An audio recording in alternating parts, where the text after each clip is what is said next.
The stubborn fire still burns along the San Jacinto River. As the water recedes, the exposed pipelines are made more visible. This section of pipeline had been buried underground, but the floodwaters created a new river channel, undermining the pipelines and exposing them to floating debris, which could have ripped them open.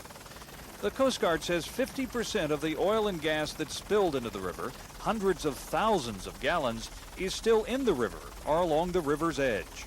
Based on my flight yesterday, I'm not quite as hopeful that we'll be finished cleaning up the oil in the water by tomorrow. I would say probably 2 or 3 days we will get the bulk of the oil removed from the water.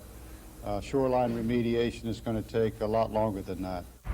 Half of the oil may have been evaporated or was scooped up by a flotilla of skimmers and boats positioning boom along the channel. Most of the oil cleanup equipment is brand new, brought in by 24 companies hired by the Coast Guard. The response teams have practiced oil cleanups before, but nothing like this. What's it look like to you? A catastrophe. I mean, our worst nightmare. I have to tell you this, though, at no point in any drill scenario that we've been involved in had we ever thought in terms of a spill this large from a pipeline. So we're going to have to go back to the drawing boards.